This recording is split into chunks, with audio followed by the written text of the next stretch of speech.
Big Z Reviews. Hi, my name is Zarzyczny, but you can call me Big Z. And today I'm talking about Axiom'S by Lindsay Ellis. And if you don't know about her, she has an excellent YouTube channel, and she's been doing video essays on movies for years. And she always puts out really excellent content. And this is actually her first book. Like, she did this one project. It's like probably kind of like a parody of 50 Shades of Grey, like with other authors. But this is her first book that by herself and just completely original. And it is an excellent novel. Like, I thoroughly enjoyed it. You know, it's definitely, it leans a little bit more younger. Like, it's not, it can be read by everyone, but it's definitely going for that young adult sort of side. Like, none of the language is that difficult to understand, and there's not too much bad language or violence. There's a little bit of violence, but not, nothing too gory, and there's not really any sex or anything like that. But it's a really good book, and I love that, it's inspired by Transformers. It reminds me a lot of kind of Bumblebee, but with real aliens instead of like Transformers. And it's like really, it's at its core, Axiom's End is a first contact story, where the main character, the viewpoint character, is Cora Sabino, and she is the daughter of Niels Ortega, who is kind of like an Edward Snowden type character, like a whistleblower that it comes out about the government that they're hiding first contact with an alien species, and he has to flee the country. And she is kind of just, her life is kind of like really messed up by this, and she dropped out of college, and she's living at home and trying to go a new temp job that she hates.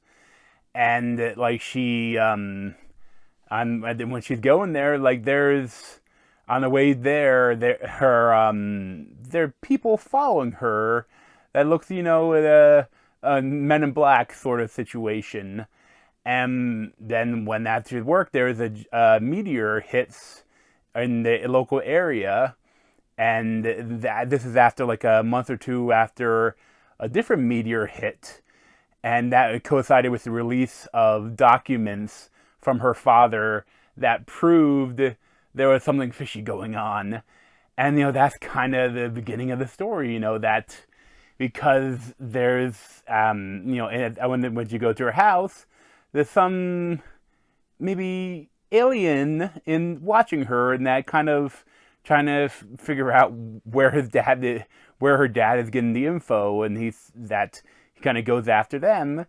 And he happens to put a translator, or like something he builds using human technology, and he created an algorithm to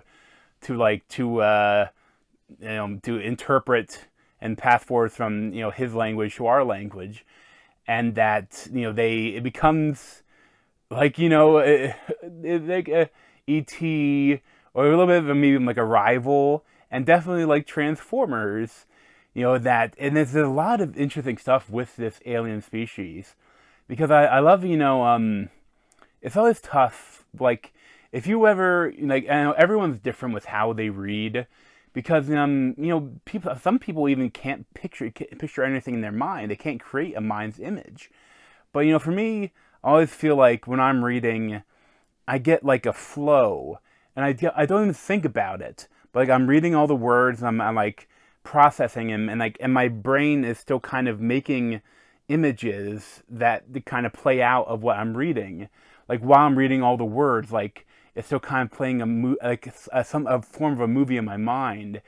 And Lindsay Ellis, she had a really good flow with her words, and I really like too, because this alien is kind of different from any other alien in popular culture. Like, it is very unique. And but because of that, there's no point of reference. If you look at the cover, there's no alien on it. So what she has to like figure out how to describe it to you so you can kind of picture it. And she does this really well.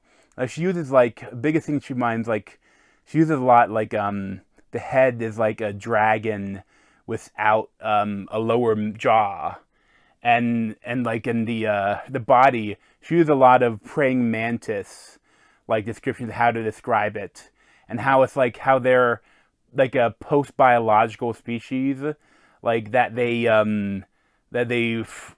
still have a brain, they still have like a nervous system, but their body is mechanical.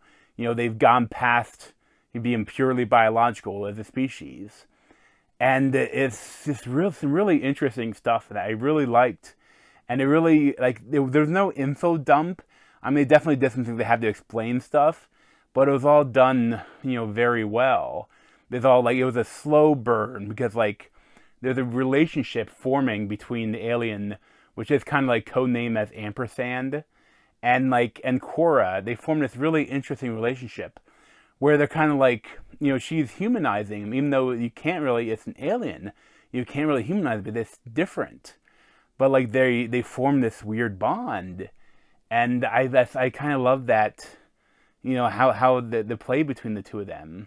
I was able to form like a really complete image of Ampersand in my mind. And with every time we did the actions, how they're very not human, but like how she described them, like they created a really good mental picture. And it's a tough thing to do because, there's a reason that so many fantasy novels, they do all the world building and they change so many things about the world, but then so many of them still use the Tolkien-esque races. Just because, it's, every person comes into a fantasy novel already understanding and having an idea of what, humans, elves, dwarves, goblins, orcs, what they all look like, so that and then they can do their own version of them, but that gives you a really good starting off point, for when you're describing these otherworldly things. And Lindsay didn't have this for the book, and I really like what she did. And I say her writing isn't. There's nothing like that stands out too much, like I know, like some different authors, they more just worry about getting everything to the scenes to and the dialogue to you, and then others like to turn a phrase along with it. Like probably my favorite, like two of my favorite authors that turn a really good phrase while delivering a great story are Patrick Rothfuss and Mark Lawrence. Like they can turn a really good phrase while they're writing a good book. And she doesn't try to do too much of it, but like I think that she's going more for, the young adult section, because like Cora, she is an Avatar character, like in the Bella and Twilight, and so many other young adult books with women protagonists, female protagonists. Even a lot of other ones, they're an Avatar character that, the reader can put themselves into, because she never describes Cora that much.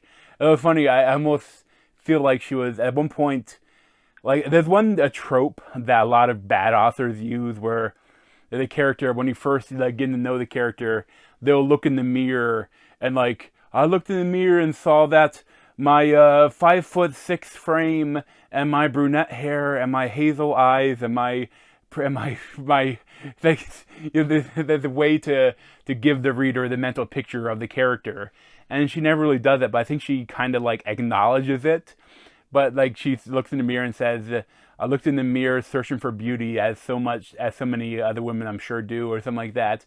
And I was like, that's okay, it's not nice, it's a little corny, but okay. I think I feel like it's almost kind of a play on that trope. And I mean, there's just a lot of great things in this. Like, there's some good action. There's some good, like, a lot of the shenanigans happen because, like, it's almost slightly similar to Transformers, where there's a different kind of race within the aliens, and there's one race that maybe are kind of the good guys, we don't really know. They're trying to escape, and they go to Earth to get away from them.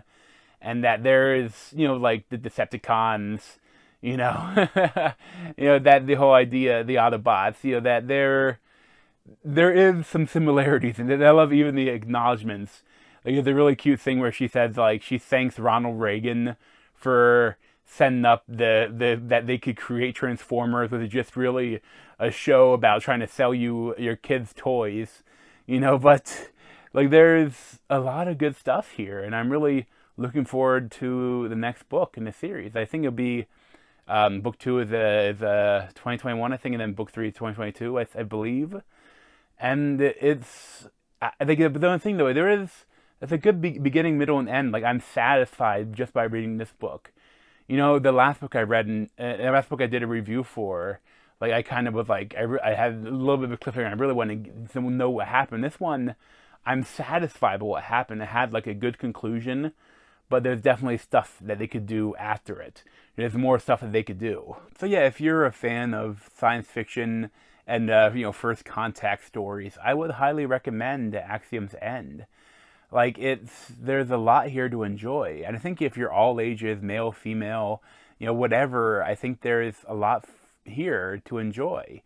Like, it's nothing like, it's not a hard read, but I like that. It's a lighter read, which is great. I kind of, it was really hard to put down too when you got into it.